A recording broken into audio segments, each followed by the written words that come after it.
Ouais, c'est ça. Le podcast, on l'a parti parce qu'au gym, souvent, on entraîne le monde, puis pendant 1 heure, mais c'est difficile d'avoir des conversations nuancées puis des plus profondes que juste comme se concentrer sur l'entraînement. Fait qu'on a vraiment parti le podcast pour être capable d'avoir ces conversations-là, d'amener les gens un peu plus loin dans leur réflexion, dans leur cheminement.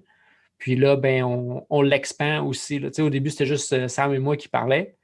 Puis ben maintenant, on a des invités aussi, là, puis on a fait le studio justement chez nous là, pour justement là, atteindre plus de monde, mais aussi parler à plus de monde, avoir des discussions intéressantes. Puis surtout, présentement, j'ai l'impression que tout ce qui est média, en fait, tu n'as pas envie d'avoir ça dans ta diète d'information tant que ça. Fait que si on peut avoir quelque chose de plus frais avec des conversations justement qui vont transformer, qui vont faire progresser les gens, mais c'est ça qu'on cherche à faire. Fait Très cool. Fait qu'aujourd'hui, ben, là, c'est moi qui parlais pas mal, mais on est avec Danick Legault, qui est naturopathe. Puis si tu veux nous parler un peu plus de toi, Danick, là, c'est quoi ton background? Puis qu'est-ce que tu fais aujourd'hui, ben, pas nécessairement aujourd'hui, là, mais à ce jour? Mhm. Bon, donc, je n'ai pas toujours été naturopathe. Il y a 7 ans maintenant, j'ai complété mon cours. Aujourd'hui, je suis naturopathe agréé. Bon, ça veut, il y a différentes écoles, il y a différentes associations au Québec. Hein, ce n'est pas réglementé nécessairement. Donc, les naturopathes agréés font partie de l'ANAC, l'Association des naturopathes agréés du Québec. Donc, je fais partie de cette association-là. Je pense que c'est une bonne association, reconnue comme l'association la plus sérieuse, ou du moins une des plus sérieuses, parce que peut-être certains n'aimeront pas que si quelqu'un dit ça, mais c'est C'est la ça. Donc, première fois quand même que j'entends parler de l'ANAC. l'ANAC, moi. Ouais. Donc voilà, il y en a, je ne sais pas, combien à l'ANAC, peut-être 200 ou 150 ou quelque chose comme ça. Voilà, donc naturopathe depuis 7 ans. Pour moi, c'est une deuxième carrière. À l'époque, je ne faisais pas ça, mais la santé m'a toujours intéressé. Bon, j'aimais m'entraîner, j'aimais bien manger, surtout m'informer là-dessus. Fait que je le savais que tôt ou tard, je ferais probablement ça comme carrière, mais comme d'autres personnes, peut-être, soit j'étais peu heureux de me lancer en affaires, lorsqu'on a un salaire fixe, etc., là, qui nous amène, qui fait que on est capable de payer la maison, l'auto, etc. Fait que c'est ça qui me retardait, en fait, puis j'ai pas eu le courage de me lancer vraiment. J'avais à un moment donné pas le choix. Un peu pas le choix. J'allais trop d'emploi en emploi qui ne me satisfaisaient pas, jusqu'à temps que je sois tellement écœuré que là, je dise que je fais ça. Et à l'époque, je ne connaissais pas tant la naturopathie. Puis encore aujourd'hui, des fois, je vais rencontrer des gens, qu'est-ce que tu fais? Je suis naturopathe. Puis il y en a des fois qui vont me poser la question ou qui vont être francs, qui vont dire, ah ouais, j'ai déjà entendu le nom, là, mais tu fais quoi dans la vie au juste? Là, ça fait quoi un naturopathe? Plein de gens ne le savent pas vraiment. Puis à l'époque, je connaissais plus ou moins ça. J'avais peut-être une image ésotérique, là, un peu comme des fois certaines personnes vont avoir, mettons, de ça, mais Est-ce que tu pourrais tellement. tout de suite nous mettre en contexte, en fait, qu'est-ce que c'est un naturopathe, qu'est-ce que ça fait sur une base régulière, puis c'est quoi un peu les connaissances là, qui vont dans cette formation-là? Oui. Donc, en naturopathie, on essaie de regarder la personne dans son ensemble, puis on va suggérer des changements dans ses habitudes de vie. Donc c'est assez large. Hein? On va parler de gestion du stress, justement de mouvement, d'activité physique, mais bien sûr d'alimentation aussi, qui est une habitude quand même probablement la plus importante ou une des plus importantes, du moins donc c'est très alimentation également. Puis on va travailler avec des produits naturels aussi. Fait que des fois, c'est ça qu'on entend plus, c'est ça qu'on s'imagine plus d'un naturopathe. Il faut utiliser les produits, mais la naturopathie en tant que telle est vraiment globale. Donc, on essaie d'aller à la source des problèmes au lieu de cacher des symptômes nécessairement. Donc, c'est toute cette approche-là. On fait ça naturellement, bien sûr, avec des moyens naturels. C'est Hippocrate qui disait ça, hein, je pense. D'aller vraiment à la racine des mots. C'est ça, c'est en plein ça. Donc, le père de la médecine, hein, ou considéré comme le père de la médecine, maintenant, la médecine a pris un virage un peu plus pharmacologique là, avec le début des années 1900, là, le Flexner Report et autres. Bon, et c'est maintenant un peu plus collé à la naturopathie, là, même si à la base, c'est ça. Donc, même les principes de base hein, qui disaient aussi à une certaine époque, premièrement, ne pas nuire. Donc, ça peut être un principe qu'on adopte en naturopathie aussi. Fait que c'est ça en gros. Donc, maintenant, je fais ça à temps plein, bien sûr. Donc, j'ai mon bureau dans une clinique, la clinique universelle à Boisbriand.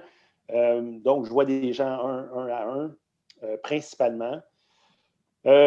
Quelques conférences en entreprise et autres que je vais faire comme demande comme ça, que je publicise plus ou moins.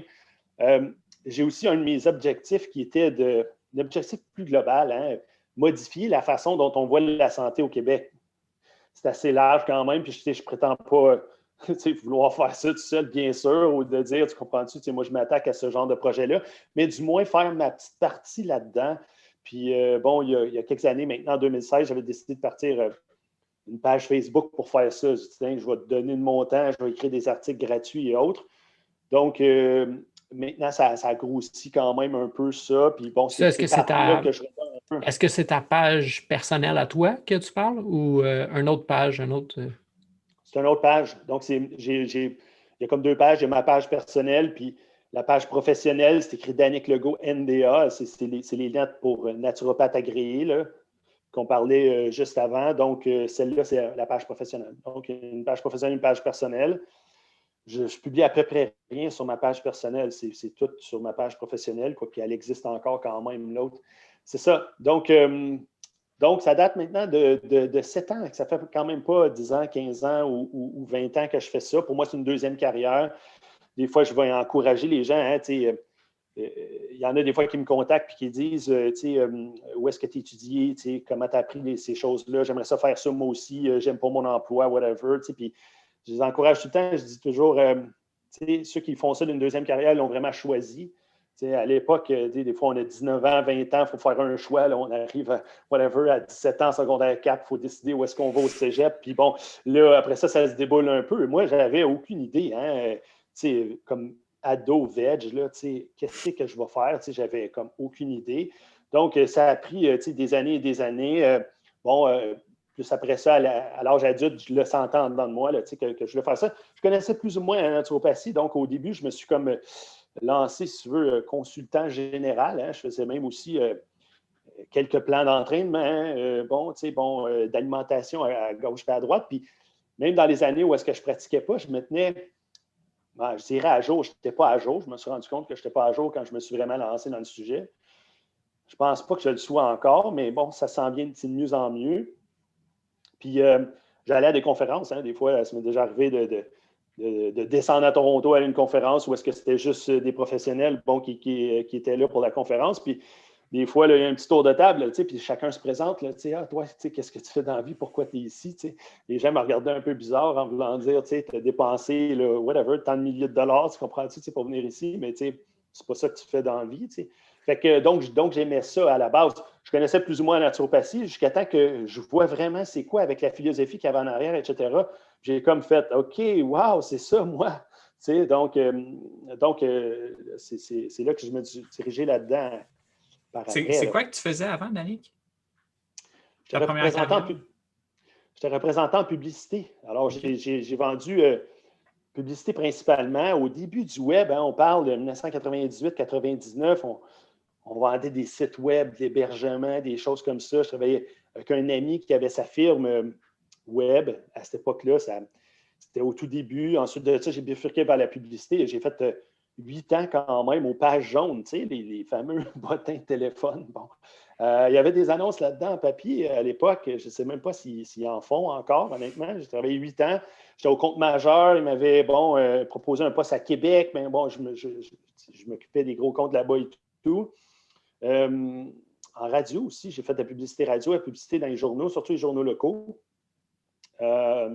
C'est ça en général. Donc, ça ne touchait pas à ça. En fait, ça t'a peut-être donné aussi une bonne plateforme pour être capable de vendre ce que tu fais. Là. Je pense que des fois, avec du recul, on regarde les choses qu'on a faites avant puis on est comme, bon, ça n'avait pas pantoute rapport, mais si je prends moi personnellement comme exemple, j'étais dans la restauration avant, ça n'a pas nécessairement un rapport avec ce que je fais, mais c'est quand même c'est apprendre à parler avec les clients, apprendre à servir le monde, apprendre à saisir les gens. C'est une grande partie de ce qu'on fait en tant que coach. Là. Je pense que 90% de notre job, c'est en fait, avant d'enseigner quelque chose, il faut que tu t'assures que la personne veuille se faire enseigner quelque chose. Il faut que tu te rendes là. Est-ce que. Absolument. Oui. Qu'est-ce que je vais dire? Puis après ça, moi, je me demandais, les études, c'est où est-ce que ça se donne? Toi, où est-ce que tu as fait les tiennes? Puis c'est un cours de combien de temps? Qu'est-ce que ça comprend, ce cours-là? C'est ça. Donc, ce qu'il faut comprendre, c'est que la naturopathie n'est pas réglementée au Québec. Donc, le gouvernement ne réglemente pas ça. Donc, ça veut dire qu'il n'y a pas d'ordre des naturopathes, un peu comme l'ordre des pharmaciens, l'ordre des médecins et autres, hein, l'ordre des chiros, par exemple, qui ont un ordre et qui ont une formation réglementée, c'est-à-dire que tu vas à l'université et la formation est uniforme pour tout le monde. Et bon, c'est une formation universitaire, etc. La naturopathie, vu qu'elle n'est pas là-dedans, est reléguée aux formations, si tu veux, au privé. Donc, n'importe qui est accrédité par le gouvernement du Québec peut sortir sa propre école de naturopathie, enseigner comment lui pense que ça devrait être enseigné. Est-ce que tu penses que c'est une bonne chose? Ben, c'est ça, je vais en venir juste après. Donc, il y a des bons points, il y a des moins bons points. Donc vu que ce n'est pas réglementé, il y a un peu de tout au Québec, hein, à n'importe quel prix. Donc, tu as des petites formations très rapides. Celle que j'ai fait, en fait, je ne vais pas nécessairement la nommer parce que c'est désuet, incomplet, vraiment mauvais. Donc, quelqu'un qui ferait juste ça comme formation, puis qui arrive pour pratiquer avec juste ça, la personne est dans le gros trouble. Hein? Potentiellement, ses clients aussi, peut-être, quoique, tu sais, on peut difficilement faire du mal avec la naturopathie quand même. Tu sais.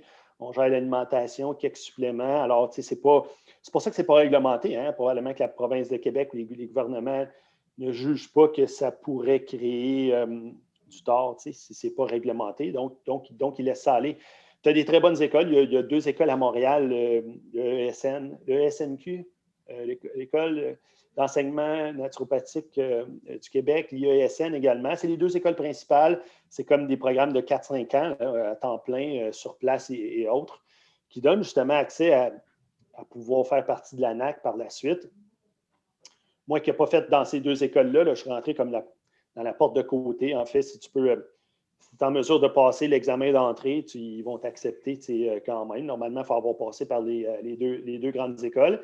Puis des fois, je vais dire aux gens, si la formation principale te donne, je ne sais pas, c'est une porte d'entrée pour moi, ça ne veut pas dire grand-chose. Je le remarque aussi avec d'autres naturopathes autour de moi, ceux qui se tiennent à jour, ça avance extrêmement vite, mais aussi, on ne peut pas aller au bout de ça. Il y en a pas ça n'arrive pas qu'on arrête d'apprendre ou qu'on arrête d'en connaître.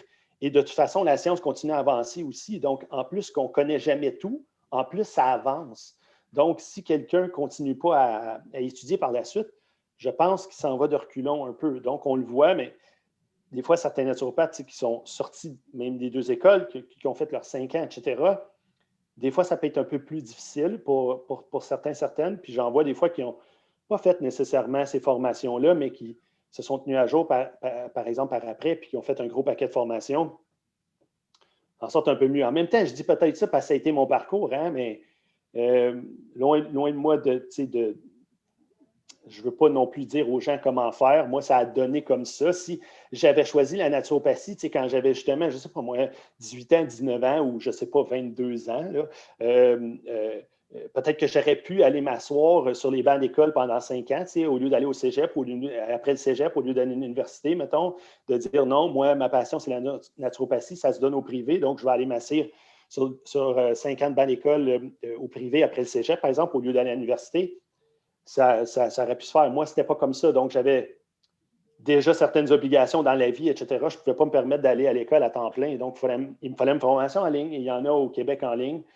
Par la suite, hein, je n'ai pas calculé, hein, mais il y a certaines années, je dépensais énormément. Hein. Je dois être rendu à 100 000, 120 000 en formation continue à peu près. Ça continue toujours, là, c'est un 20 000, 25 000 par année, des fois plus, ou je ne calcule pas. À un moment donné, le comptable me revenait en disant, quand je donnais toutes les factures à la fin de l'année pour mes impôts, es-tu sûr que tu as fait toutes ces formations-là? Sais-tu que tu as dépensé, mettons, je me souviens plus, là, 25 000 US en formation cette année ou 32 000, je ne me souviens plus, mais c'était un chiffre comme ça. Puis au début, ça frappe. Je te dis, ah ouais, t'es-tu sérieux? J'ai dépensé tout ça. Peut-être que je devrais checker un peu, mais c'est ça. Donc,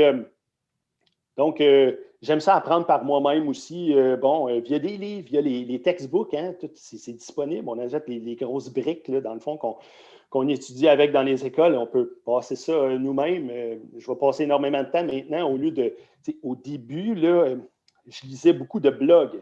Voici tel expert, puis je m'informe de lui. Maintenant, je vais avoir tendance moi-même à aller directement dans les recherches, dans les nouvelles recherches. C'est ce que j'essaie de partager sur ma page Facebook. Pas que je ne suis plus aucun blog ou que je n'ai pas des mentors, tu comprends-tu, qui m'inspirent puis que j'apprends d'eux, il y en a encore. Mais ça a évolué dans le temps. Donc, je lis beaucoup par moi-même aussi. Mais je dépense en formation aussi. Puis, je pense que ça, c'est important. Oui. Justement, est-ce qu'il y a des formations récentes que tu as faites? Ça m'intéresserait, j'aimerais ça savoir. Puis peut-être aussi, en deuxième partie de ma question, qui sont tes mentors là, présentement ou que tu as eu par le passé? Oui. Un des mentors principaux, je dirais pas vraiment numéro un, quoique, ils m'ont tout apporté certaines choses à certains moments. Il s'appelle Brian Walsh, c'est un naturopathic doctor, c'est un naturopathe aux États-Unis. Il demeure dans le coin du Maryland. Le gars, pour moi, c'est juste un gars hyper intelligent, mais qui est capable de penser en dehors des normes de ce qu'on voit. C'est quelqu'un qui est en écart un peu. Probablement que vous n'avez pas entendu son nom parce que ce n'est pas quelqu'un qui va aller flasher sur les réseaux sociaux, tu comprends-tu? Qui va essayer d'être populaire ou quelque chose comme ça. Puis il va directement dans la recherche, donc une capacité incroyable de lecture, de synthèse de ces choses-là, comme hyper brillant. Tu vois une conférence, j'ai déjà été à certaines conférences avec lui, puis tu l'écoutes parler, puis là, tu t'arraches les cheveux parce que tu te dis, je comprends rien. Donc, à date, ce que j'ai fait, zéro pin bar, donc là, tu vois le chemin qui tresse un petit peu, où est-ce que lui est rendu. Et lui parle des fois de certains mentors, certains chercheurs, tu comprends-tu, de qui il apprend aussi. Donc, c'est là que tu te rends compte finalement que, que tu viens un peu plus humble, là, puis que tu dis, je comprends rien finalement. Ou j'en comprends juste à savoir que je comprends rien. Donc Brian Walsh, en fait, j'ai tout fait ses programmes. J'ai descendu l'an dernier à Baltimore. C'était l'endroit, il a fait une genre de tournée là, dans les États-Unis pour enseigner, entre guillemets, la médecine fonctionnelle. Puis, c'était à commencer au mois de mars. Fait que le premier week-end, ça donnait que c'était à Baltimore. Fait que j'étais allé à Baltimore. Je n'ai pas attendu au mois de septembre qu'ils viennent à Toronto. Je voulais le voir tout de suite. Je voulais voir ce qu'il avait enseigné immédiatement. Je ne pouvais pas attendre un an. Là, je me disais, tu comprends-tu? Il y a certaines affaires que je vais apprendre. Je dois en connaître tout de suite, ces choses-là, parce que j'ai des clients à voir cette année. Ils ne peuvent pas attendre au mois de septembre. Donc j'ai fait ces programmes en ligne, bien sûr. Je le connais un peu aussi personnellement, là, quoique c'est pas... mais c'est ça. Donc, Brian Walsh, ça en serait un. Le deuxième que je vais dire rapidement, c'est Sachin Patel. Lui, il est un peu plus connu, il est plus sur les réseaux sociaux. Ils ont des instituts Living Proof, ça s'appelle. Ils ont un bureau à Toronto, un bureau à Cincinnati.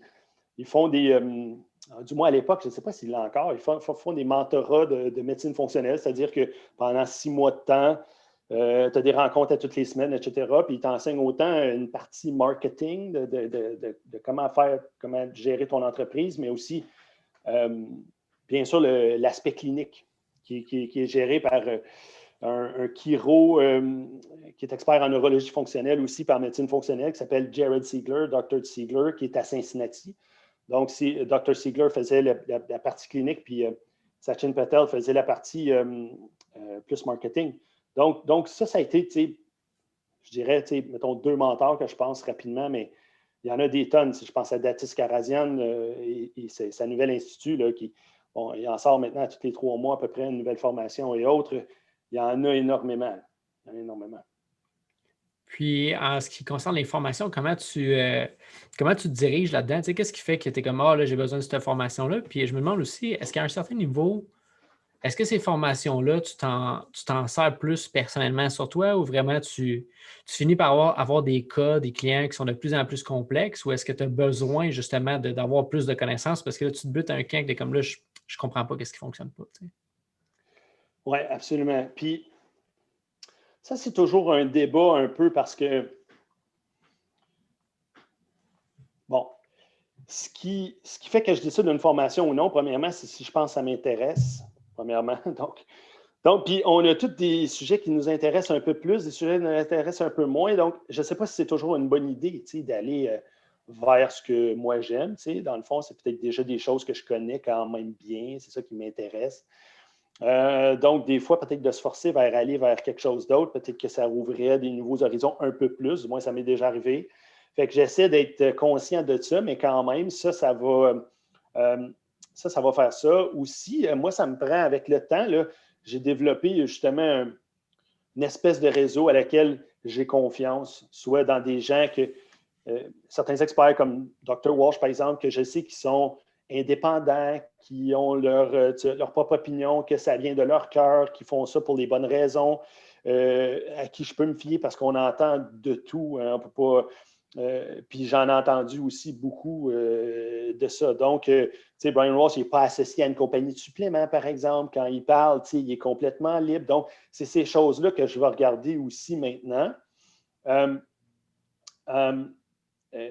que c'est ça. Donc, c'est comme ça que je vais choisir plus mes formations. En même temps, souvent, c'est, je ne sais pas, un coup d'émotion. Hein? Quelqu'un sort une nouvelle formation, OK, je veux la faire. Bon, il n'y a pas nécessairement de raisonnement. Tu fais juste comme, wow, OK, je suis acheteur. Sortons la carte et c'est terminé. Donc, il y a de ça. Parce qu'on sait ce qu'on sait. Il y a une partie de ce qu'on ne sait pas, qu'on ne sait pas, ou qu'on ne sait pas trop ou à 100%. Puis il y a toute une autre partie qu'on ne sait pas qu'on ne sait pas. Donc, des fois, quand il y a une nouvelle formation, ça fait partie peut-être de ce que je ne sais pas que je ne sais pas. Donc, il faut que je regarde ça aussi ou il faut que. Bon, c'est ça. Donc, en restant ouvert et en voyant ça, mais normalement, ce n'est pas ça qui manque ou ce n'est pas les idées qui manquent ou les types de formations qui manquent, je pense. Donc, tu as toutes fait les formations de Brian Walsh, mais est-ce que c'est dans celle-ci que se cache, mettons, ta formation préférée? Celle que tu as faite qui t'a le plus peut-être transformé ou qui t'a... Difficile ça parce que au départ, chaque formation est transformative presque. Wow! Avec le temps, c'est difficile. Des fois, la plupart du temps, je sortais, que ce soit une conférence ou peu importe, tu fais comme ouais, tu sais, il y a quelques détails, c'était cool, je suis content d'avoir été là quand même. Est-ce que j'ai vraiment appris énormément? Est-ce que ça change ma pratique? Whatever, le 2 jours à Nashville, tu comprends-tu? Ou le 3 jours à Nashville avec l'avion, l'hôtel. Oh, pas tant, un peu déçu par le niveau. Tu te dis, pour moi, c'était un peu bébé, mettons, tu sais, qu'est-ce qu'il présentait là? C'était pas tant innovatif, par exemple. Donc, c'est difficile parce qu'il y a probablement certaines formations qui, aujourd'hui, je dirais plus wow, tu sais, mais donc c'est ça, c'était plus au début. J'en dirais pas une non plus parce que c'est l'ensemble de tout ça qui forme la façon dont on pense, du moins je pense. Ouais. Puis est-ce que c'est tout le temps dans, disons, le sujet de la santé ou est-ce que des fois tu sors carrément du cadre puis tu prends une formation qui, comme tu disais tantôt, a juste piqué ta curiosité puis il dit hey, wow, moi je suis acheteur, puis c'est pas grave si c'est pas relié à la santé? Ouais. Pas beaucoup.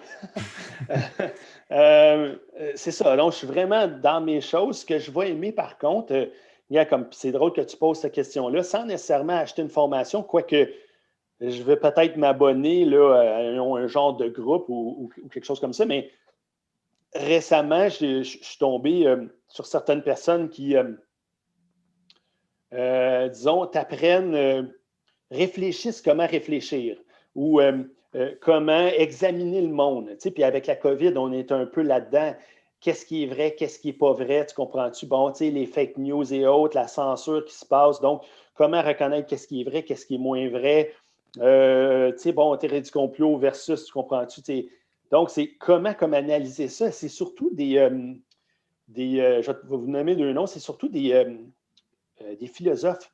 Donc, un qui s'appelle Charles Eisenstein. Si vous ne le connaissez pas, allez voir. Probablement, vous le connaissez. Il est très connu. Moi, je ne le connaissais pas avant. Il a sorti au début du COVID un texte sur le COVID. Je me souviens plus, c'était au mois de mars, avril. J'ai comme fait « Wow, ça, c'est bon ». Il faisait vraiment comme... Il était au centre. Ça me représentait, du moins, peut-être pas ça me représentait, mettons, un peu, mais la manière qu'il amenait ça, j'ai fait comme, OK, là, j'ai comme fouillé ce gars-là. Là, si j'entends une entrevue avec Charles ou j'ai tout écouté ses podcasts, whatever. As-tu lu ses livres? J'ai lu celui sur la nutrition. Là. Okay. C'est celui-là que j'ai commencé. Là, j'ai acheté celui sur l'économie que je n'ai pas débuté encore. Donc, via Charles Eisenstein, je m'intéresse à d'autres sujets, comment réfléchir à tout ça, les problèmes globaux, etc. Oui, mais ce qui est bien avec Charles, c'est qu'il ne voit rien de déconnecté de rien. En fait, tout est interconnecté, puis c'est surtout aussi ta relation par rapport à... En tout cas, moi, j'ai lu Climate de Charles Eisenstein. Oui, j'ai lu Climat aussi. Oui, à Barnouche, on dirait que ça change complètement ma vision du monde maintenant, puis de la nature, puis à quel point que c'est plus nécessairement de vouloir comme régler, disons, les changements climatiques par plus de technologie, mais c'est plus de changer justement notre façon, notre relation avec la nature, comment est-ce qu'on la voit, de la revoir sacrée un petit peu, de revoir l'importance de l'eau, de revoir l'importance de la rivière qui est juste près de chez toi. Tout ça, c'est vraiment, je te comprends en disant, puis je suis content que tu sortes son nom aussi. C'est vraiment une façon différente de voir le monde. Puis j'ai pas lu son texte sur le COVID, mais juste en toi qui le décrive en 2 phrases, comme tu viens de le faire, je peux m'imaginer justement que ça pourrait être transformateur de voir cette expérience-là comme quelque chose qui peut t'apprendre énormément, puis de te placer au centre plutôt que d'être d'un bord puis de vouloir pitcher des roches à l'autre bord. Absolument. Lui, il va dire la théorie de la séparation ou de l'affrontement tout le temps, là, qui est comme en haut de tous les problèmes de ce qu'on voit, y compris au niveau justement économique et environnemental. Donc, il y en a sorti un autre texte plus tard sur justement théorie du complot versus on pense quoi de ça. C'est un très bon texte aussi, revoir sur son site. Donc, en même temps, je le trouve très humble, comment il parle, c'est pas quelqu'un, tu vois sur son site web, il n'essaie pas non plus de te vendre 75 millions d'affaires. Quoique c'est correct de vendre des affaires. À un moment donné, il faut payer l'épicerie puis le loyer ici à mon bureau. Mais je l'adore, ce qu'il dégage aussi comme énergie, pas juste son message, mais lui en tant que personne. L'autre qui m'impressionne énormément s'appelle Daniel Smachtenberger. Si tu ne connais pas, va voir Daniel Smachtenberger, que ce soit sur le channel de Rebel Wisdom, où est-ce qu'il a fait plusieurs entrevues, etc. Sa façon de voir plus, il est un peu moins climat, du moins de ce que j'ai entendu à date, mettons, de lui. C'est le gars de Neurohacker, je pense, Collective ou quelque chose de même. Il fait partie du moins de cette gang-là. C'est comme ultra brillant, comme next level, comme je l'écouterais parler pendant 20 heures d'affilée, même si des fois je ferais d'autres choses, juste d'avoir sa voix dans mes écouteurs, même si je n'écouterais pas, on dirait que ça fait du bien. Je ne le sais pas, je suis comme impressionné à chaque fois que je l'entends parler, je fais comme comment il fait ça. Il est intelligent comme ça, n'a aucun bon sens. Mais c'est impressionnant de le voir justement faire des liens entre. C'est un peu ça, la même chose que Charles tantôt, j'imagine, c'est de rien et dissocier de rien. Puis lui, Daniel aussi, il fait des liens avec l'économie, avec tout en même temps, puis tu mêles tout, puis là, tu ne sais pas de quel domaine à quel domaine il saute, mais il est capable de te parler de ça pendant 2 heures non-stop, puis de comme tout coule. Tu n'as pas l'impression qu'il a manqué un point, qu'il a perdu son fil d'idée. Là, tout est là. Moi aussi, ça m'impressionne vraiment. Oui. Il est capable de faire une parenthèse qui est assez longue, puis après ça, de revenir à son texte avant. Il n'a pas oublié qu'est-ce que l'autre il a posé comme question. C'est absolument incroyable comment son cerveau fonctionne. Sur le podcast de Charles Eisenstein, il y a justement une entrevue avec Daniel. Donc, Charles qui a entrevu Daniel. Si vous n'avez pas écouté ça, tapez-vous ça. Vous connaissez les deux. C'est vraiment bon. Donc, je m'intéresse à ça. Je m'intéresse à comment on réfléchit à la philosophie, etc. Mais c'est relativement récent, hein, ces 2 bonhommes-là, avant la COVID. Je ne les connaissais pas. Bon, c'est ça. Mais, moi aussi, justement, au début de la COVID, c'est là que j'ai découvert Daniel Schwarzenberger. Schmackenberger.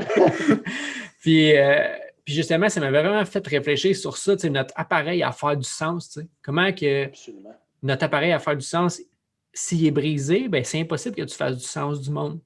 C'est ça. Puis après ça, mon questionnement, c'était si je me retrouvais dans une position de pouvoir, comment je ferais pour m'assurer que je prenne les bonnes décisions? En prenant compte de l'environnement dans lequel je suis, mais aussi m'assurer que mon cerveau, mon cœur, que mon être fonctionne puis voit la vie aussi claire qu'il peut l'avoir. Autant que c'est possible de. Puis j'en parle à chaque podcast, mais comment que c'est vraiment impossible qu'on voit la réalité qui est là devant nous. On voit une certaine réalité. Mm-hmm. Mais comment je ferais pour prendre les meilleures décisions? Puis entre autres, je pense que c'est là que l'entraînement peut venir nous aider. Je pense que c'est là que la nutrition rentre en ligne de compte. Que c'est sûr que si les aliments que tu manges t'embrouillent l'esprit constamment, ben, tu t'embarques dans une spirale où est-ce que tu vas commencer à prendre de moins en moins des bonnes décisions. Puis juste parce que peut-être que tu manques d'une heure de sommeil. Ta dernière heure de sommeil qui fait que tu manques de REM sleep, qui fait que tu n'es pas capable de consolider tes émotions. Puis là, à partir de là, ben, tu es une personne un peu plus agressive tout le temps. Puis en étant un peu plus agressif tout le temps, ben là, tu finis par manger des trucs qui entretiennent cet état-là. Puis finalement, ben, tu viens de descendre en enfer juste à cause de ça. Là. Absolument.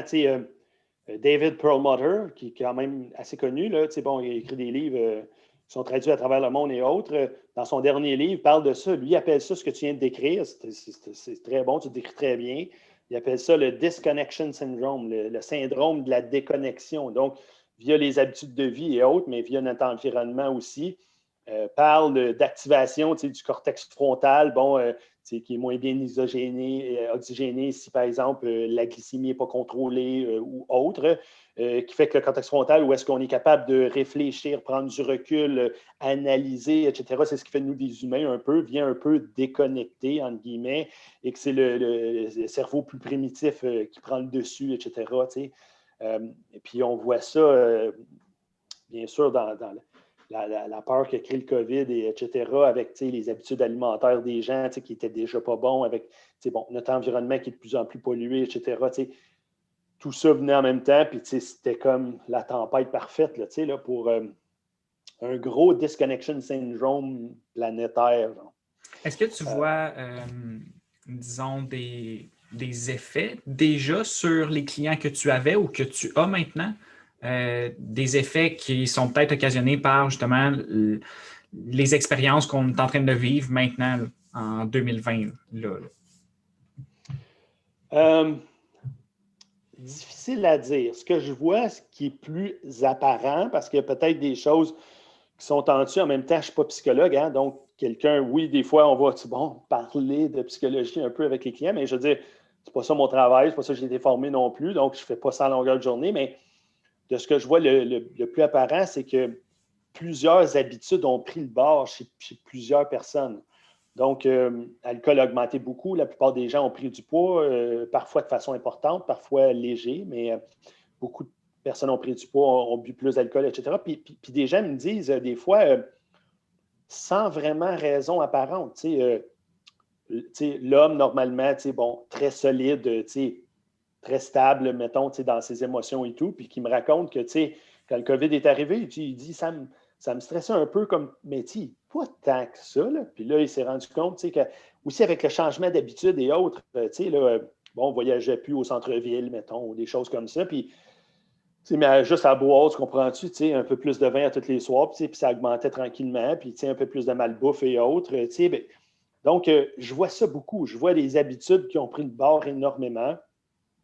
J'ai remarqué chez moi que sans avoir nécessairement le goût de manger plus de cochonneries, c'est pas tant mon genre, quoique je ne suis pas parfait, là, mais juste, j'avais remarqué le goût de juste manger un peu plus, comme si je me sentais, mettons, plus bourré, mettons, même si c'est un gros paquet de légumes, tu comprends-tu, il y a des protéines et tout, je trouvais que je mangeais un peu plus. Puis je voyais dans mes vêtements, dans mon évaluation que je me faisais moi-même, tu comprends-tu, que j'avais comme pris un petit peu de poids. Bon, c'était pas énorme, bien sûr, parce que je mangeais bien quand même, mais on voit ça. Donc, je vois ça beaucoup. Je vois des gens que certaines personnes qui me disaient, par exemple, que les couples, les familles étaient déjà chambranlants, là, ça a comme créé des séparations et autres. Hein. J'ai au moins 3 clients que ça a comme créé une séparation.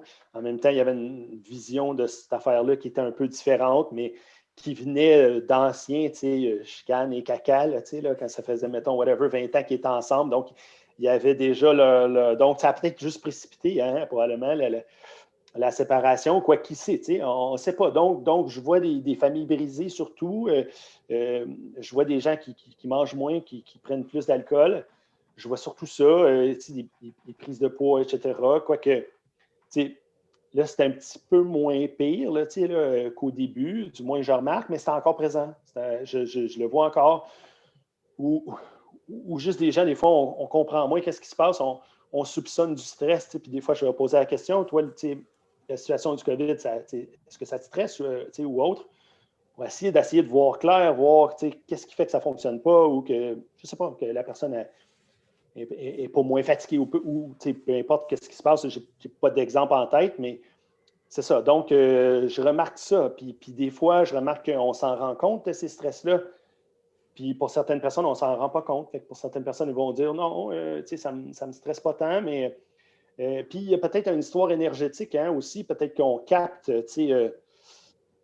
l'énergie de la population en général. Ouais, Probablement que ça vient nous affecter indirectement, même si, nous, on se dit, je ne me sens pas à risque nécessairement et autres. Je ne sais pas, peut-être que ça doit nous affecter indirectement ou plus qu'on pense, du moins. Ouais, je pense qu'il y a beaucoup de choses qui rentrent en ligne de compte. Tu parlais de ça, l'énergie de la.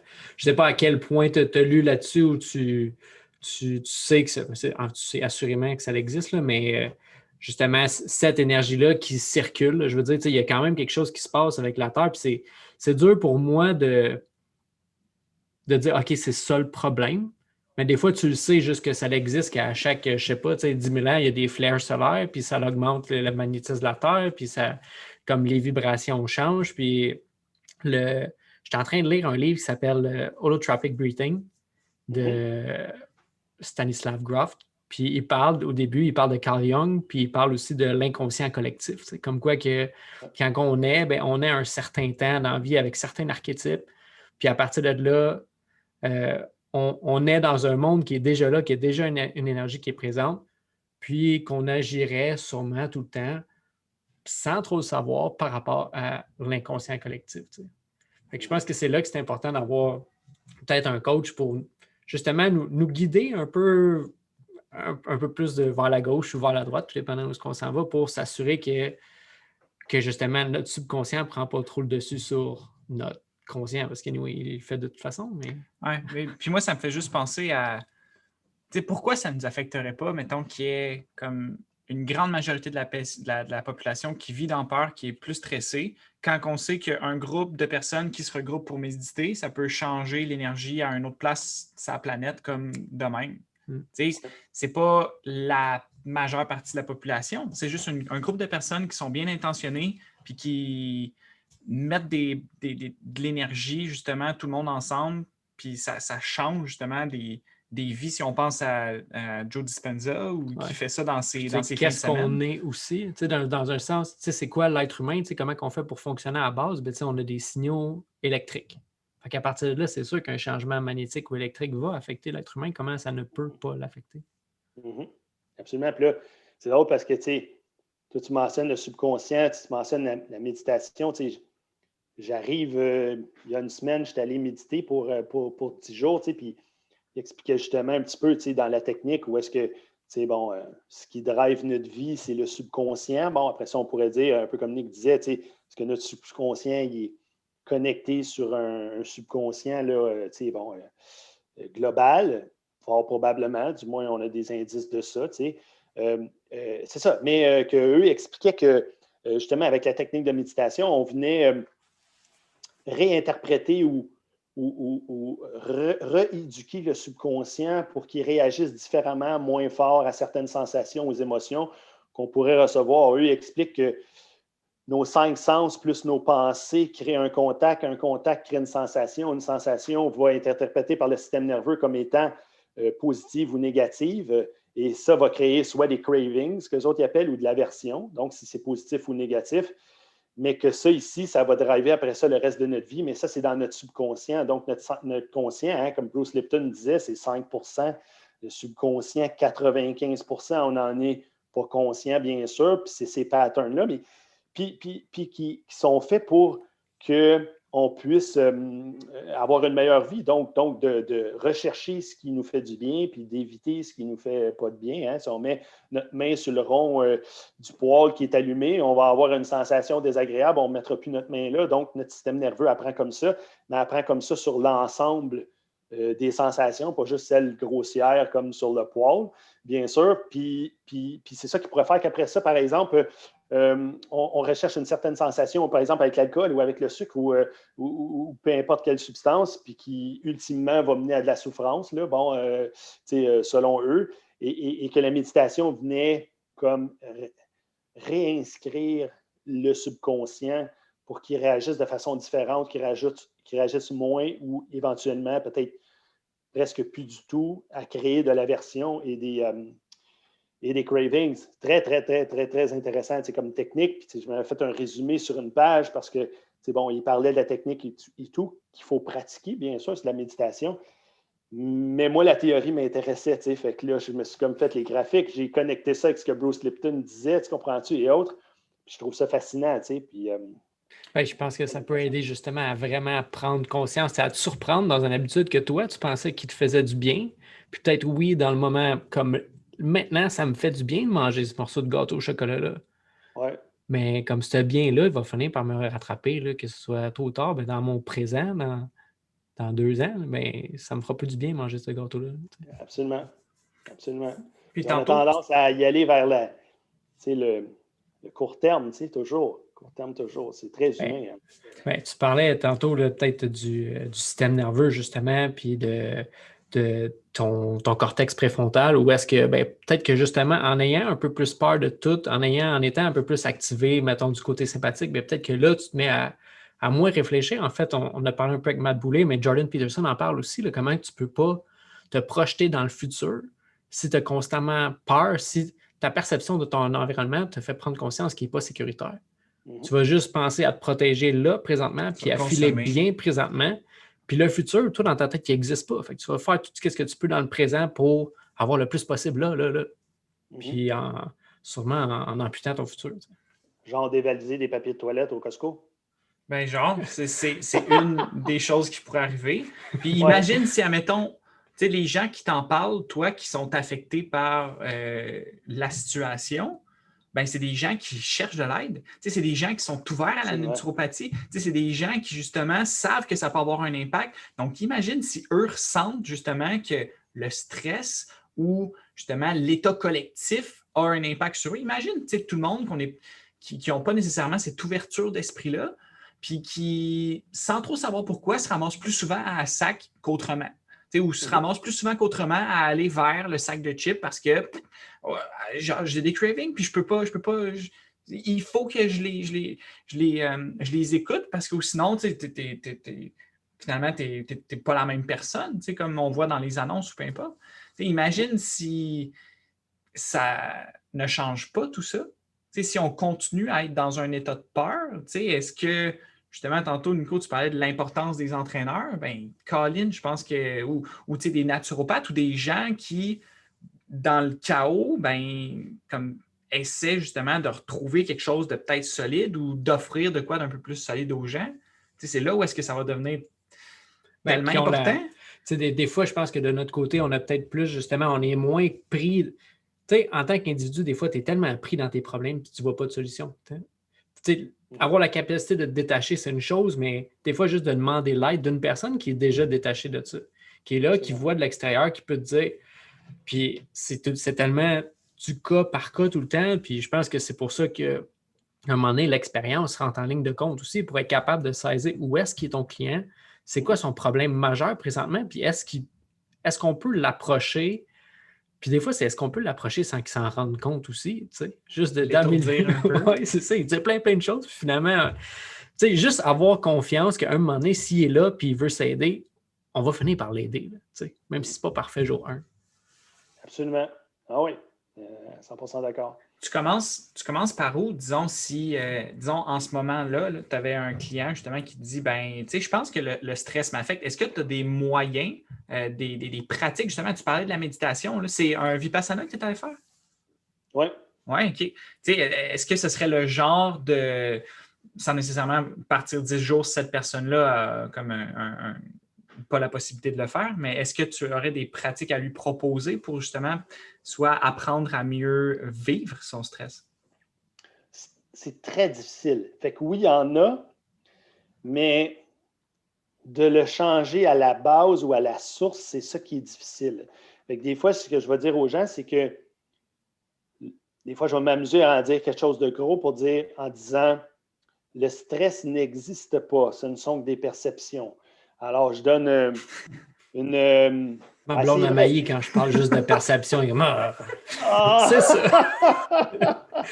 Donc, là, bon, je le raconte l'histoire. Là, imaginez, là, je rentre avec ma petite nièce, elle a 3 ans, on rentre dans une pièce, puis bon, il y a un lion couché dans le fond de la pièce. Puis le lion, il est relax, il est comme ça, il est en train de nous regarder.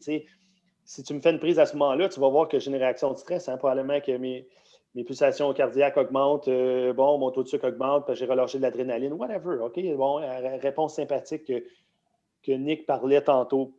Si tu fais une prise de sang à ma petite nièce de 3 ans au même moment, tu comprends-tu? Elle va peut-être avoir de l'oxytocin à la place dans son sang, l'hormone de l'amour, hein, de la connexion. Elle a un gros minou, j'allais faire des câlins, taper sa tête, tirer sa queue. Donc, le lion ne crée pas du stress, c'est notre interprétation du lion. Donc, c'est pour ça que je l'ai dit, tout est une question de perception. Donc, habituellement, des fois, je peux faire un journal de perception, ou du moins, il ne me le montre pas nécessairement, mais on peut le suggérer, quelles sont les perceptions qui créent du stress.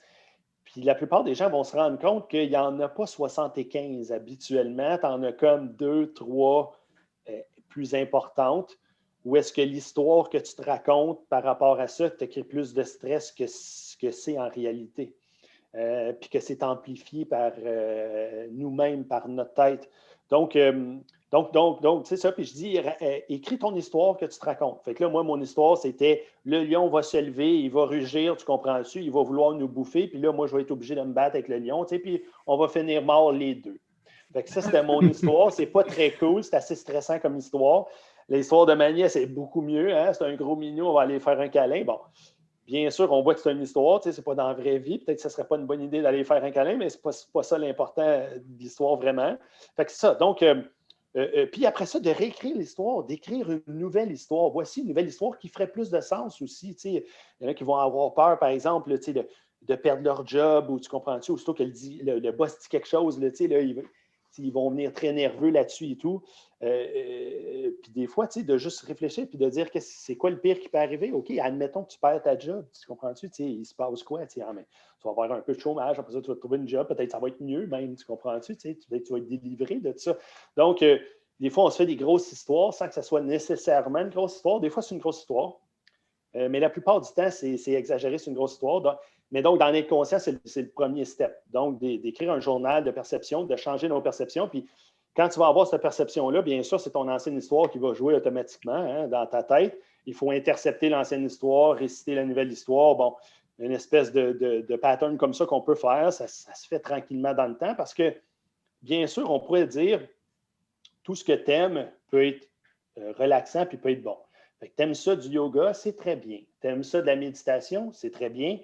Tu aimes ça, peu importe, des respirations profondes, tu veux faire Wim Hof, tu veux prendre une douche frette, tu vas aller au spa, tu vas aller te faire masser, tu vas aller marcher dans la nature, tout ça, c'est bon. Mais si tes perceptions restent les mêmes perceptions, ça va finir par revenir. Donc, ces choses-là qu'on rajoute sur le dessus viennent gérer plus le stress du moment présent, ne vont pas venir nécessairement changer le stress chronique qui peut peut-être habiter cette personne-là.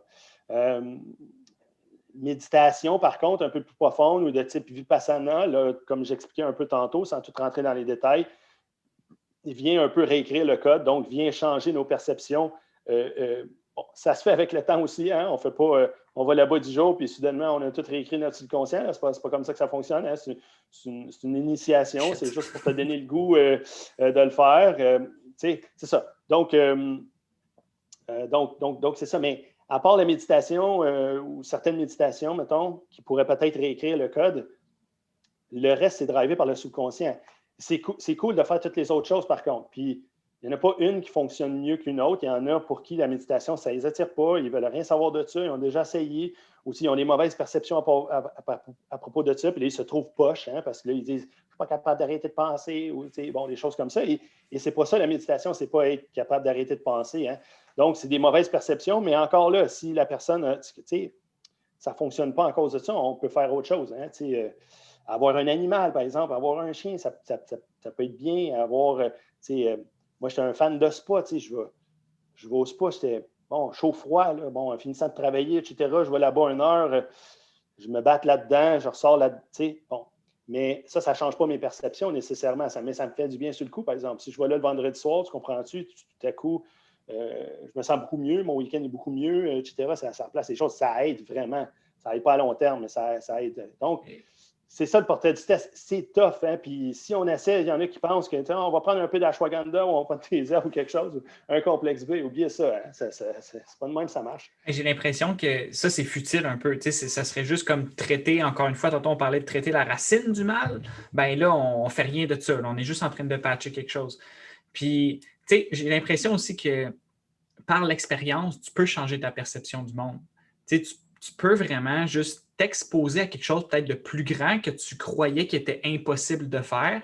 Puis ensuite de ça, tu vas te rendre compte très rapidement que tu es capable de beaucoup plus. Puis ensuite de ça, ta perception du stress, en tout cas pour moi, est tellement diminuée. J'ai vraiment l'impression d'être plus libre puis moins sous l'emprise justement d'une entité qui est contrôlée par la peur, contrôlée par le stress, contrôlée par l'inconnu, puis juste finalement de me dire, quand que ça va venir, j'ai vécu tellement de choses, puis à toutes les fois, je m'en suis sorti. À toutes les fois, j'ai appris, je suis devenu un nouvel humain, un peu comme toi, ta façon d'expérimenter des nouvelles choses, mais c'est souvent par les formations. C'est souvent aussi, tu me parles depuis tantôt comme de tout plein de choses qu'on fait, Wim Hof, la méditation, le mouvement.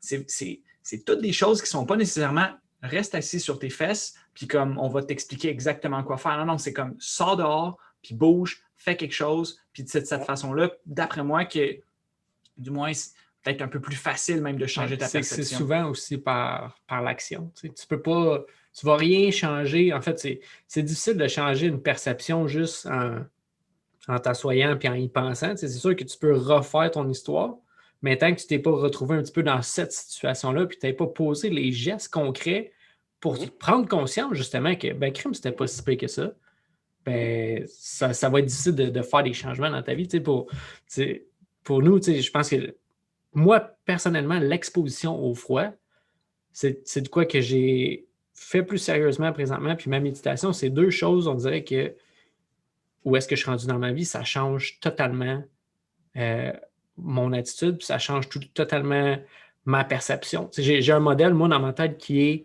un peu une loupe, si on veut, là, qu'on a, puis tout affecte tout, là, mais que ton environnement, puis en fait, c'est plus ton environnement va affecter l'état dans lequel tu es, soit parasympathique ou sympathique.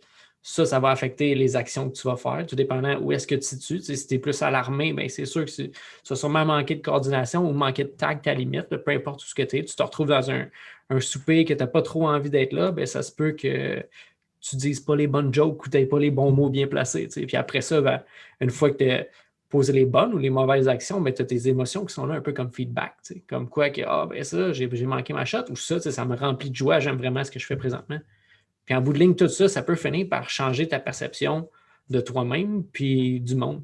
Puis je me rappelle plus c'est qui disait ça, mais je l'avais entendu dans un podcast de Jordan Peterson que la seule façon de vraiment changer le monde, c'est de changer ta perception. Puis ça revient au même. Une fois que tu as changé ta perception du monde, tu as changé le monde. Oui. Tu sais, Wayne Dyer, qui n'est plus de ce monde, malheureusement, disait When you change the way you look at things, the things you look at change. Quand tu changes ta perception à propos de ce que tu regardes, ce que tu regardes change. Hein? Ça vient rejoindre la physique quantique. Là, quand tu observes, ça change, whatever.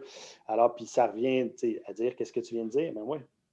Ouais, puis de là un peu ma question tantôt est-ce que tu t'exposes justement puis là, j'ai ma réponse, c'est oui, mais tu t'exposes à ces domaines qui ne sont pas nécessairement directement reliés, mais tu sais qu'à un moment donné, c'est possible de justement prendre un sujet extrêmement complexe comme la physique quantique, puis la ramener dans quelque chose, disons, de plus terre à terre comme ton alimentation, comme tes expériences, comme l'humain que tu es présentement, comme il est forgé justement de l'entité que tu veux bien lui donner, puis si tu veux changer, c'est sûr et certain que ça va commencer par qu'est-ce que tu penses là-dedans, qu'est-ce que tu penses de toi, qu'est-ce que tu penses des autres, est-ce que le monde est dangereux, est-ce que je peux me lancer dans le monde puis faire ce que j'ai besoin de faire ou non, c'est trop dangereux puis je ne peux pas me permettre d'échouer. C'est fou comment est-ce que... Je pense qu'il y a une grosse partie du travail, de notre travail, de ton travail, qui est de comprendre c'est quoi l'humain. Puis ça, c'est, je pense, une grosse question. Puis tu peux pas comprendre l'humain si tu ne comprends pas l'environnement dans lequel il évolue. Fait que je pense que c'est pour ça aussi que ça nous a attiré un peu vers la physique quantique des fois. Puis des fois, c'est qu'il faut le comprendre, le monde dans lequel on vit. Puis je pense que le fait qu'on soit fermé des fois, à toutes ces possibilités-là. Le fait qu'on soit comment, c'est n'importe quoi, ou ça n'existe pas. Comment tu peux dire avec autant de certitude que ça n'existe pas? Tu n'as clairement jamais ouvert un livre de physique quantique. Ou tu n'as clairement jamais regardé le ciel, puis tu n'as jamais vu qu'il y avait comme des millions d'étoiles juste là, puis qu'on comprend encore quasiment rien, tu sais. Absolument, tu sais. Puis tu vois, c'est Brian Walsh qui disait justement, au début de sa conférence, il disait que justement, on ne sait rien, puis on devrait faire attention à notre ego, puis à penser qu'on sait tout. Il dit, je ne sais pas si vous vous souvenez, mais c'est il y a 2-3 ans seulement, hein, c'est en 2017, je pense, on a découvert un 5e muscle dans le quadriceps. Hein, donc, le quadriceps n'est plus un quadriceps, il y a un petit muscle. Mais on dissèque des corps depuis des centaines d'années. C'était visible visuellement. Puis, on vient de le découvrir en 2017. Donc, comment tu penses qu'on sait, tu comprends-tu, comment les hormones fonctionnent, les neurotransmetteurs, tu comprends-tu, et tout ce qui est biochimique à l'intérieur qu'on ne peut pas voir visuellement, quand visuellement, il y avait un 5e muscle dans le quadriceps qu'on n'avait jamais vu avant. Ouais. Puis, sur ma page Facebook, je publiais dernièrement, ils ont découvert des glandes salivaires. Ils sont comme dans le cerveau, ils sont au centre. Ils faisaient des études sur certains cancers. Ils ont fait comme des IRM aux gens. Puis là, ils ont fait comme hey, what the fuck, c'est quoi ça? Puis là, ils ont testé comme tout le monde. Il y a des nouvelles glandes salivaires. Mais là, les gens se posent la question, est-ce que c'est une genre d'évolution, tu comprends-tu? Puis que c'est arrivé récemment. En même temps, tu ne peux pas avoir des glandes qui te poussent là. Il n'y avait pas un trou avant. Donc, ça veut dire qu'il était probablement là depuis longtemps, bien sûr. On n'a jamais vu ça. Mais pourtant, des IRM, c'est facile à faire. On en fait à longueur de journée. Pourquoi qu'on sait.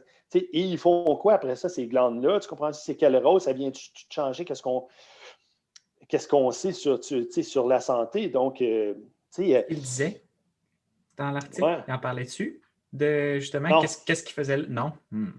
Non, il y avait 2-3 lignes. Je ne m'en souviens même pas c'est quoi, mais c'est comme, on ne savait pas. Ils viennent de le découvrir. Ça ne fait pas longtemps. Hein, si je retournerais dans mon fil, là, on le verrait un moment donné dans pas trop long. Il faudrait ressortir l'article et tout, mais ça me faisait penser à ça. Il n'y a pas longtemps, il fallait manger 6 petits repas par jour. Il fallait avoir nos collations. C'est comme ça qu'on contrôlait le taux de sucre. Aujourd'hui, il faut faire du jeûne intermittent. Hein.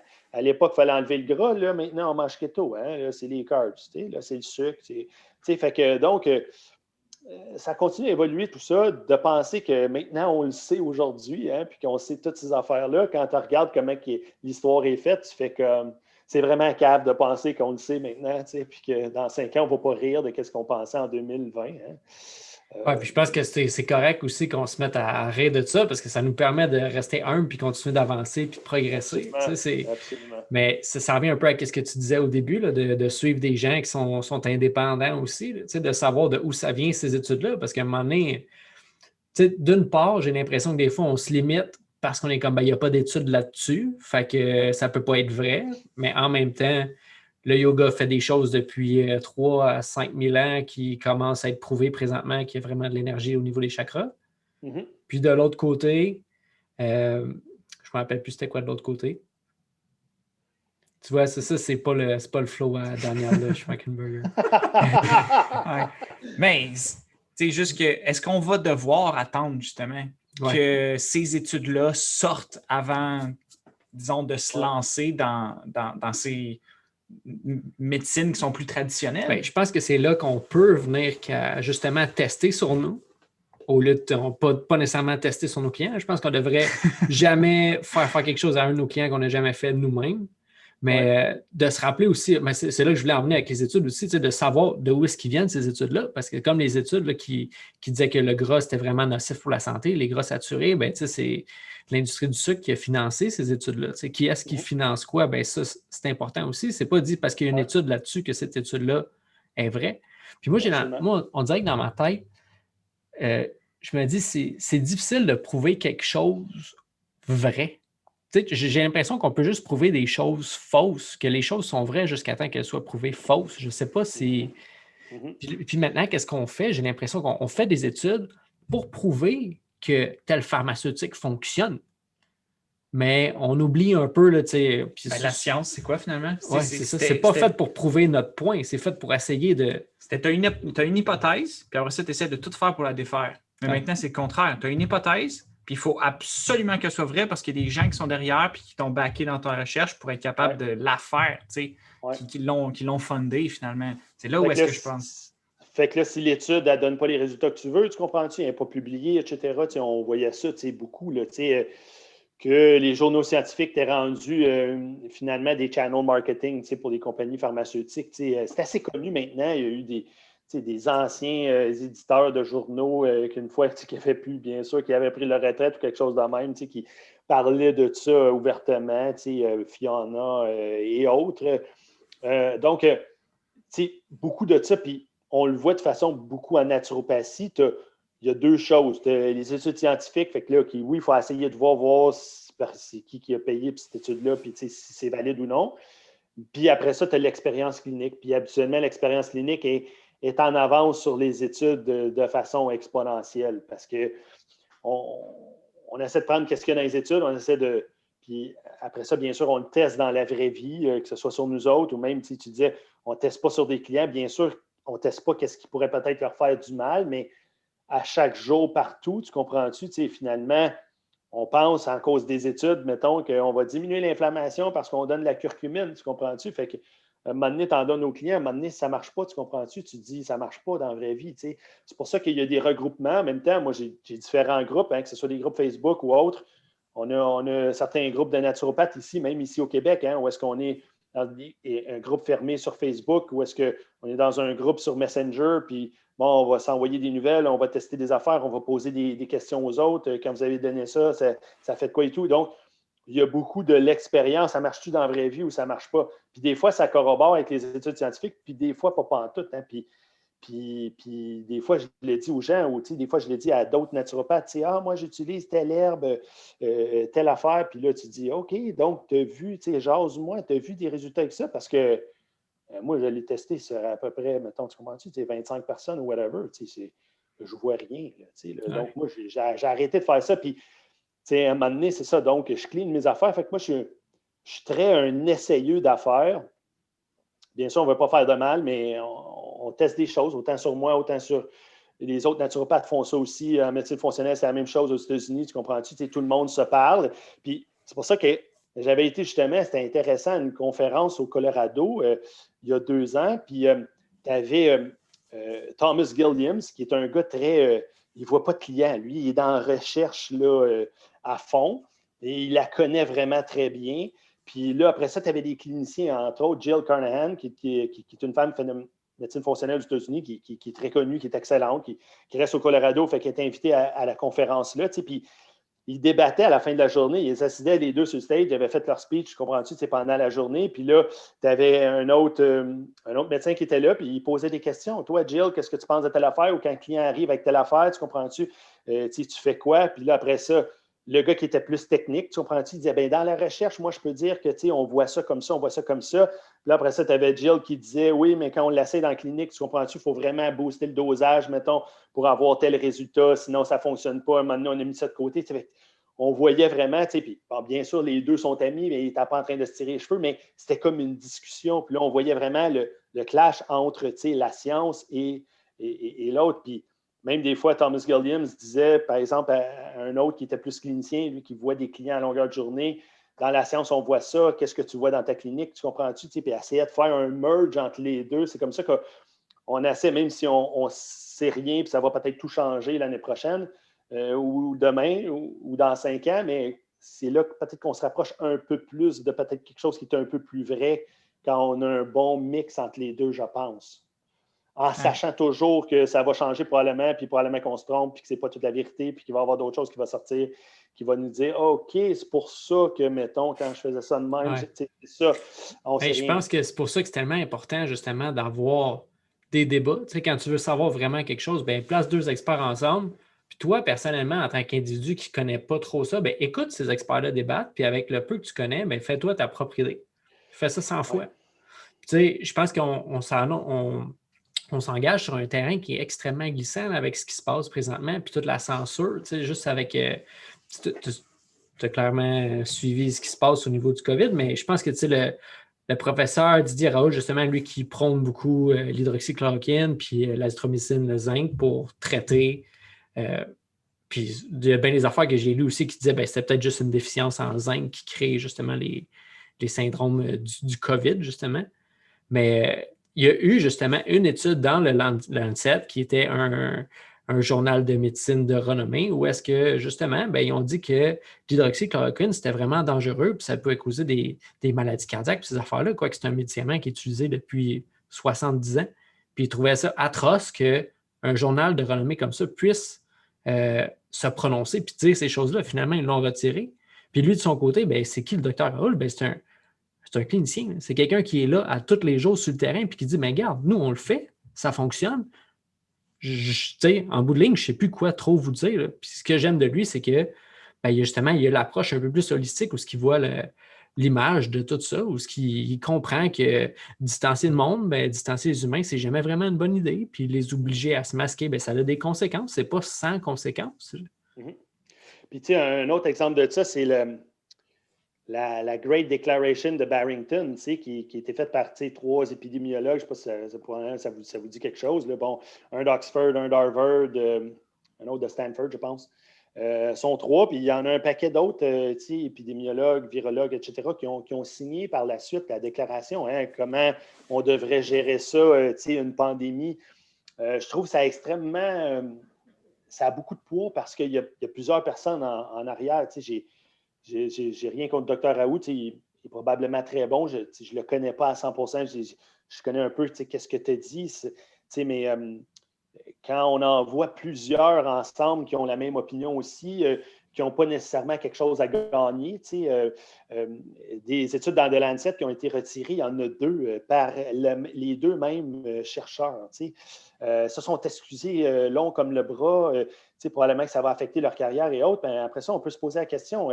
Est-ce qu'ils avaient reçu une certaine somme d'argent de certaines industries, tu comprends-tu, pour être capable de produire des études, dans le fond, qui ne faisaient pas de sens, qui ont été obligés de retirer par la suite. Ça a fait tous les mois, mais le dommage était déjà fait un peu. Bon, il y a toutes sortes de questions comme ça qui se posent. C'est probablement qu'ils n'ont pas reçu d'argent, puis qu'ils se sont juste trompés dans leurs conclusions et autres, mais ça fait quand même bizarre, 2 de suite. Il y en a eu un autre, il y en a eu une deuxième par la suite, les mêmes chercheurs, que ça a été retiré. C'est ça. Donc, il y a tout ça qui se passe, puis ça revient à nos points du début, comment faire la part des choses, puis comment vraiment le savoir là-dedans, comment il y en a, tu comprends, des études normalement qui sont moins regardées sous la loupe, parce que là, on est dans une période de COVID, tout le monde s'intéressait à l'hydroxychloroquine, fait que là, quand il y avait ces études-là qui sont sorties surtout dans The Lancet, tout le monde les a regardées, donc c'est sûr que si ce n'était pas blindé, ils se sont fait avoir, En même temps, c'était... Il y en a peut-être d'autres qui passent free, sans qu'on les voit, mais justement, eux, ils ont tellement reçu d'attention que finalement, c'est ça n'a pas passé. Absolument. Je pense à, je dirais peut-être un autre mentor, quoique je n'ai pas de contact beaucoup avec lui, mais j'adore sa façon de penser. Il s'appelle Dr Alex Vasquez, qui a fait plusieurs vidéos de sa chaîne YouTube, etc. Au cours des années, bien avant l'histoire de COVID. Il expliquait, par exemple, comment certaines études sur les oméga-3, par exemple, avaient été falsifiées par telle compagnie qui avait financé l'étude, qui avait pris un produit de piètre qualité à une dose pas assez importante, tu comprends-tu, pour donner quelque chose, puis c'est sûr qu'il le savait, fait que là, le résultat sortait négatif à ce moment-là, ça n'a pas aidé les maladies cardiovasculaires ou peu importe, mais ça a donné qu'eux il y a quelques mois avant, avait sorti aussi une statine, tu comprends-tu, pour diminuer le cholestérol ou quelque chose comme ça. Donc, il exposait tout ça directement. Hein, puis, il est extrêmement intelligent. Il a un très beau parler. Il est très calme. Il a un langage en même temps extrêmement cinglant dans ses attaques en disant que c'était des vendus, là, dans des beaux mots. Là, c'est très beau à voir. C'est comme un poème un peu. Puis lui, il est assez articulé, mais assez bon aussi de voir ça. Il a comme 3 doctorats, le monsieur. Là, donc, c'est assez impressionnant de voir ça. Mais en même temps, quand tu vois tout ça, tu te dis on peut plus ou moins se fier à tout ça. Là, on fait quoi, nous? Oui, avec justement, avec qu'est-ce que tu as perçu, toi, depuis les 8, mettons, je ne sais même plus ça fait combien de mois, 8-10 derniers mois. C'est quoi, justement, ta perception de la situation? Qu'est-ce qu'on fait bien? Qu'est-ce qu'on pourrait faire mieux? Moi, j'aime surtout essayer de redonner un peu de pouvoir à l'individu parce que des fois, j'ai l'impression que du monde dans ma famille qui ont l'impression qu'ils se protègent, qu'ils sont protégés par leur visière, par leur masque, qu'ils sont protégés par leurs gants. Comment que ça fait juste pas de sens, qu'ils sont protégés parce qu'ils se lavent les mains, mais après ça, ils s'y remettent dans les poches. Comme, des fois, c'est difficile d'avoir un angle, puis je pense que moi, pour ma part, qu'est-ce que j'essaie de faire, c'est je leur pose des questions, puis j'essaie qu'ils se répondent eux-mêmes vers une direction qui fait plus de sens. Fait que toi, qu'est-ce que tu perçois de ça? Qu'est-ce qu'on fait de bien? Qu'est-ce qu'on pourrait faire mieux? Oui. C'est sûr que c'est mes lunettes de naturopathe, là, c'est sûr, là, qui me font voir la situation comme ça. C'est assez évident quand même. On pense quand même que c'est la bonne façon de voir les choses, mais en même temps, je suis biaisé là-dedans un peu. Mais notre vision est très, à la population en général, mais aussi dans les médias, est très, bien sûr, pharmacologique. Là, hein? Donc, tout ce qui est habitude de vie et tout ça, tout a été mis de côté dès le départ. Donc, même au début, si tu avais le malheur de dire, peut-être que tu ne manges pas assez de légumes, il faudrait peut-être que tu prennes un peu de vitamine D, tu étais vraiment dangereux. Hein? Tu pouvais te faire bannir, escarter, etc. L'Ordre des nutritionnistes est sorti pour dire on ne peut pas empêcher autre où on ne peut pas comme booster son système immunitaire. Il y avait toute cette guerre-là au début, mars-avril, on ne peut pas booster son système immunitaire. On ne peut peut-être pas le booster, mais on peut le mettre à niveau s'il n'était pas à niveau. Par contre, ce qu'on appelle ça booster à ce moment-là, on appelle ça optimiser. Tu comprends-tu? C'est juste jouer sur les mots. Pour moi, c'est un peu la même chose. Donc, tout ça a été écarté encore aujourd'hui. Puis, ce qui est drôle, c'est que maintenant, on commence à entendre parler de vitamine D dans nos médias. Là. Oups, ça a sorti. On commence à entendre parler d'activité physique aussi. Finalement, le confinement, c'est plus la bonne chose. L'OMS l'a dit. Finalement, l'activité physique est importante. Oui. Le UK, je pense, qui ont comme mis les gyms dans les services essentiels maintenant. Donc, on voit que ça commence à changer. En même temps, tu t'arraches les cheveux puis tu dis nous, là, à la mi-mars, on disait ça. Vitamine D, zinc, vitamine C, il n'y a rien de nouveau. Là, la charge virale, on connaît ça depuis des années. Là, c'est un virus respiratoire classique. Maintenant, on le sait, puis depuis longtemps, on l'a su, mettons, vers la fin avril à peu près. Donc, on savait de quoi on avait affaire, on savait c'était quoi le taux de mortalité, on savait tout ça depuis longtemps. Les habitudes de vie complètement mis de côté, donc c'était martelé, là, laver les mains au début. Ensuite de ça, il n'y a eu pas de masque, un masque. Donc, ce qui ressort beaucoup, c'est comme l'improvisation. On se rend compte vraiment que on ne sait pas du tout dans quelle direction. On n'était pas prêt pantoute au niveau de la société, zéro. Qu'une très mauvaise compréhension de c'est quoi la santé, puis qu'elle n'est pas optimale dans l'environnement d'aujourd'hui. En même temps, pour nous, c'est tellement évident, ça saute tellement aux yeux que quand on voit ça là, soudainement dans la population générale, tu comprends-tu, qu'ils ne voient peut-être même pas un petit peu là, de ça, des gens très intelligents, là, des gens avec des doctorats, etc. Puis là, tu dis, on ne voit pas ça du tout en tant que société. C'est ça qui m'a frappé le plus, à quel point notre vision n'est pas naturopathique, du moins, ou elle n'est pas naturelle, ou elle n'est pas, elle prend pas le tout. Absolument, qu'on ne voit pas l'ensemble. La chose, jamais les autorités ont dit peut-être que de couper le sucre, de faire attention à l'alcool, puis de manger un peu plus de plantes, ça serait une bonne idée. Peut-être que de bouger, tu comprends-tu, ça serait une bonne idée. Tu sais.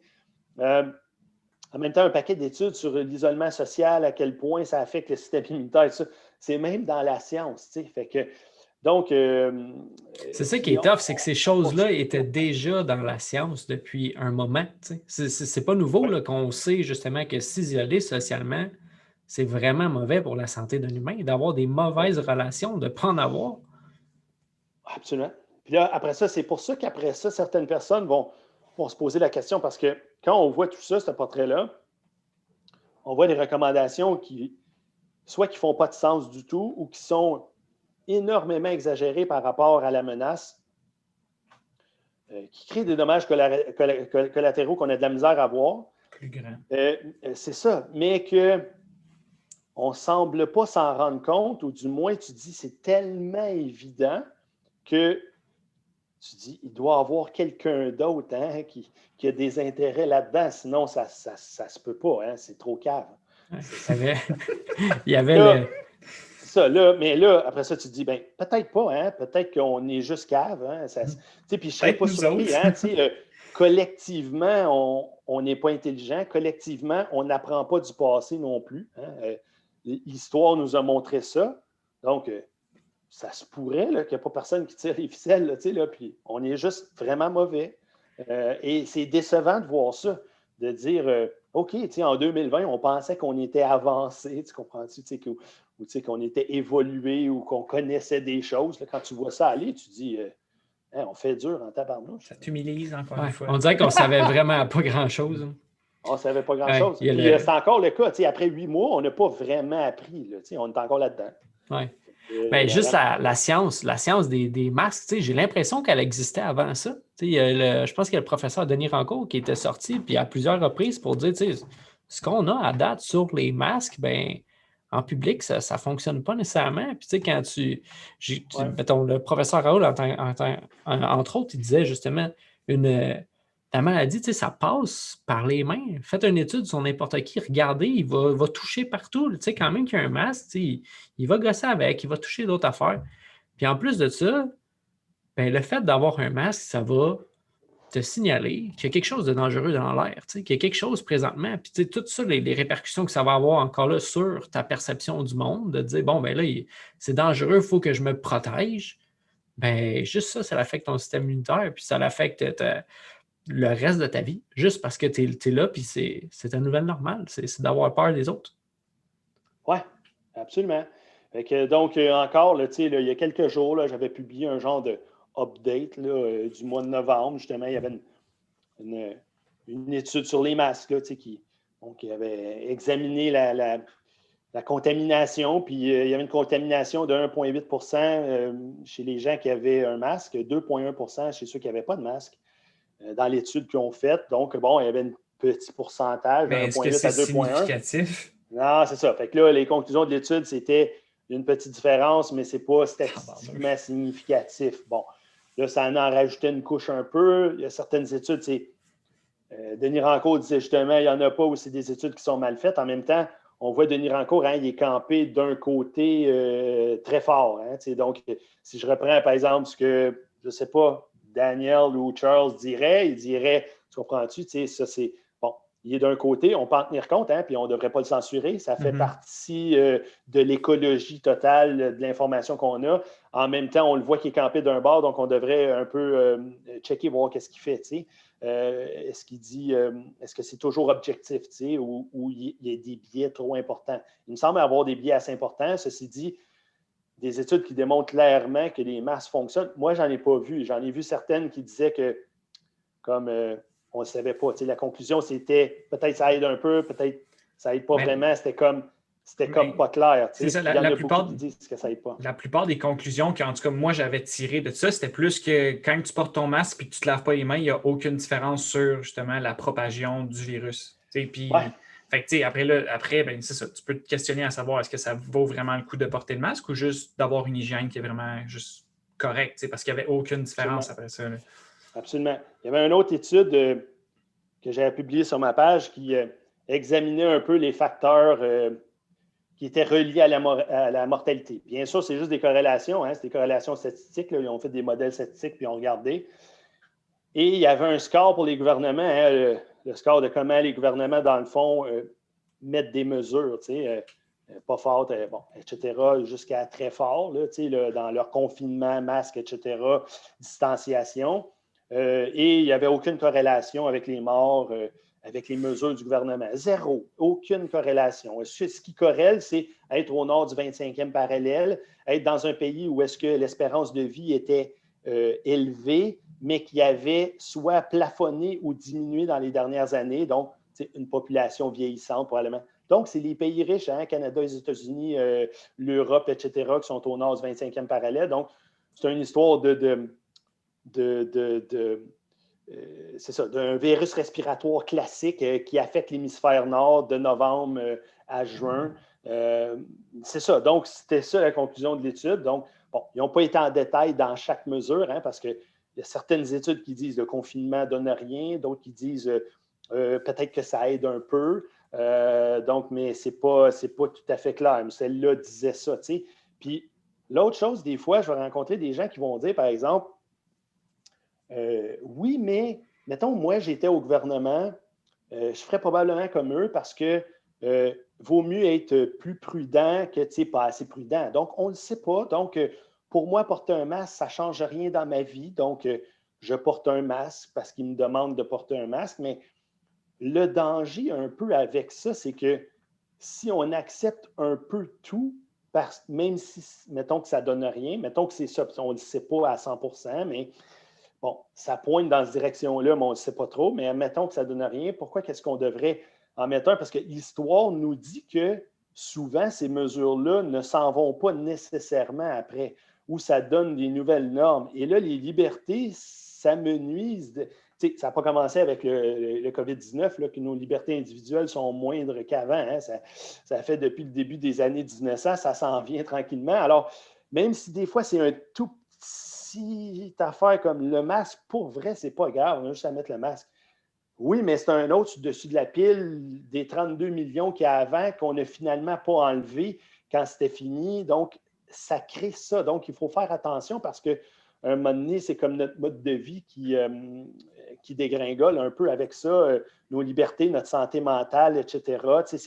Les enfants, dans le fond, qui portent des masques à l'école, bon, je ne me souviens plus, à 9 ans, 10 ans, là, bon, ça commence à porter des masques. Beaucoup d'anxiété, hein, les professeurs, les pédiatres sont sortis à plusieurs reprises dans les médias pour dire le gouvernement, écoutez-nous, il faut enlever ça, ça n'a pas de bon sens. Donc, on fait quoi comme adulte? Tu comprends-tu? Avec ces enfants-là qui vont avoir comme grandi là, dans cette peur-là, eux, ils ne comprennent pas encore. Hein, on a 10 ans, ils pensent que c'est l'apocalypse ou quelque chose comme ça. Donc, quelle crainte ils vont aller d'aller vers les gens, hein, je ne sais pas, se faire un partenaire ou une partenaire de vie, d'échanger et autres. Donc, qu'est-ce qu'on crée? Donc, on ne semble pas, comme on disait tantôt pour les habitudes de vie, on semble choisir ce qui est à court terme, hein, le gâteau que je veux tout de suite, au lieu de penser, mettons, dans 2 ans, est-ce que c'est un bon choix? Collectivement, on a une mémoire encore plus courte. On dirait qu'on fait les choix encore plus à court terme. Sans penser. Pourtant, on est une gang de gens intelligents. Il me semble qu'ensemble, ça devrait aller encore mieux et non pire. Mais ça dépend sûrement justement de notre perception, l'état dans lequel on est. Puis ça reflète l'état dans lequel on est, les décisions qu'on prend. Moi, de me dire de faire les choses juste parce que c'est ça qu'on fait, j'ai l'impression que c'est ça qu'on encourage un peu comme geste. Ah, tu sais, ouais, mais ça ne change rien, fais-le. Ouais, mais si ça ne change rien, je ne vais pas le faire juste parce que tu le dis. C'est pas ça qu'on veut en tant qu'humain. On veut être capable de prendre nos choix. Et puis aussi le fait de ne rien dire quand on devrait dire non. C'est comme si on diminuait un peu la personne qu'on était à toutes les fois. Puis, je trouve que le chiffre que tu as utilisé tout à l'heure, 32 millions d'affaires qui s'accumulent, puis là, on en rajoute une autre. Puis là, on aurait dû dire non, mais parce qu'on n'est plus habitué de dire non, ben on a l'habitude de juste accepter, puis de se dire, ben comme OK, c'est pas si grave que ça. Mais à toutes les fois, tu es une personne qui finalement le dit moins justement quand elle doit dire quelque chose. Que quand toutes ces petites accumulations-là viennent une après l'autre, ben toi, tu fais juste te ranger de ton bord, puis tu veux soit fermer tes yeux, puis même pas les regarder. Ouais, puis c'est que là, c'est petit, tu sais. Tu sais, c'est pendant que c'est petit comme ça, une petite affaire que c'est le temps de te pratiquer, tu sais. C'est la même chose au gym. Tu fais un petit changement, commence par ça, bâtis ta confiance. Tu ne seras pas capable de dire non, mais qu'il y ait quelque chose de significatif qui arrive en face de toi, qui soit big, puis là, tu vas être pris à contre-courant. Absolument. Je ne sais plus c'est qui disait ça, mais il disait on a créé depuis les années 70 des humains très faibles et fragiles. Donc, autant physiquement avec notre santé, on est rendu avec une petite santé, qui un rien nous affecte, ou tu comprends-tu, et autres, bien, ça vient de notre environnement aussi. Mais justement, on crée des gens qui, je ne sais pas, qui mettent un peu moins leur culotte, qui ont peur de dire leur opinion, qui disent oui, qui embarquent dans le moule, etc. Donc, ça résume bien l'ensemble. En même temps, si à chaque décision, mettons, tu comprends-tu, tout le monde pogne les nerfs et tout, on n'avance pas non plus, mais je pense que ça prend un bon équilibre probablement entre ces deux-là. Puis on dirait que plus le temps avance, plus on dirait que cet équilibre-là n'est plus là. En fait, il est déjà plus là depuis longtemps, mais le COVID est comme venu mettre comme de l'huile sur le feu, là, puis il est venu comme engranger ça fois 1000. Hein. Il est venu tout sortir le caca qui est en dessous du tapis. Là, on savait qu'il y avait plein de caca, là, mais là, c'est comme si on avait fait ça de même avec le tapis. Là, on a tout ça en avant, la corruption, la censure, etc. Bon, on savait, mais c'était comme caché un peu. On voulait comme un peu pas le voir. Là, on a tout ça en face de nous. C'est pas une mauvaise chose, je pense. Je pense que c'est une bonne chose, justement, là, que ça va être. Je pense que, en même temps, je veux dire, tu peux pas. Je pourrais pas vivre ma vie puis penser que le futur. J'ai pas envie de vivre qu'est-ce qui s'en vient. Je pense que c'est pas une façon de vivre, d'être pessimiste à travers le futur, mais sans que ce soit ça, je pense vraiment qu'on s'en va vers quelque chose de bien, puis qu'on a justement mis de la lumière sur des choses qui ne faisaient pas de sens depuis des années. Puis des lois qui ne font pas de sens. Justement, le monde, avec le confinement, peut-être qu'il y avait plus de temps pour observer tout ça. Ça a créé des choses. Ils ont essayé de passer des lois qui n'ont pas passé. Puis est-ce que ces lois-là étaient vraiment dangereuses? Ben, personnellement, je ne sais pas, mais on s'est emballé puis on faire comme bon, il faudrait réviser ces lois-là. Sans être trop connaisseur, mais on est capable de dire quelque chose quand même qui a fait bouger la politique, qui a fait. Puis j'espère qu'on va être capable de dire des choses qui font, comme tu dis, un peu qui est ta mission de faire bouger la santé, changer la perception de qu'est-ce que ça devrait être la santé. Puis nous, de notre côté, ce que moi j'ai dans la tête depuis un moment, c'est de ramener un peu les coachs, les entraîneurs, puis de nous dire hey, on est important, on a un rôle à jouer dans la société que là, présentement, on se faisait peut-être dire ben, il y a un gars qui m'avait appelé justement parce qu'on avait dit qu'on avait ouvert le gym, puis il m'a appelé en m'envoyant des insultes, puis en me disant vous pensez juste avec vos gros bras, vous voulez juste ouvrir le gym, puis nanana, on est en pandémie, je vais venir brûler le gym si jamais vous l'ouvrez. J'étais comme, à quel point il ne sait pas ce qu'on fait. Fait que je me dis, si on peut juste remettre les entraîneurs un peu où ce qu'ils devraient être, puis je ne veux pas nécessairement que je veux pas qu'on soit sur un piédestal, mais je veux au moins que les gens aient la perception qu'on puisse les aider. Que c'est important d'avoir un entraîneur, c'est important d'avoir quelqu'un qui connaît les habitudes de vie qui vont t'amener vers la santé. Que c'est sa job d'être en santé. Ouais.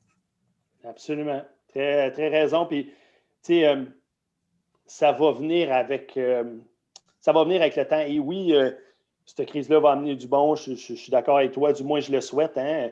Des fois, j'ai tendance à être un peu pessimiste, mettons, dans ma façon de penser comme ça. Mais j'aime mieux la tienne qui a dit probablement que c'est nécessaire. Hein? On va passer par là. Puis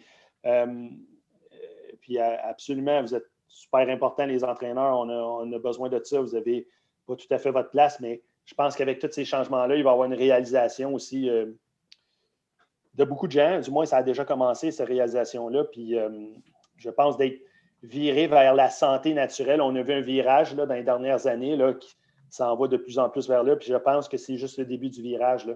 Lorsque la vague va pogner, on ne saura plus où donner de la tête. Là. Je pense que ça va être rempli partout. Les gens vont vouloir prendre soin d'eux. Je pense qu'il va y avoir éventuellement ce virage-là. Est-ce que c'est bientôt ou tard ou je ne sais pas, on va détruire la planète avant que ça arrive? Je ne sais pas.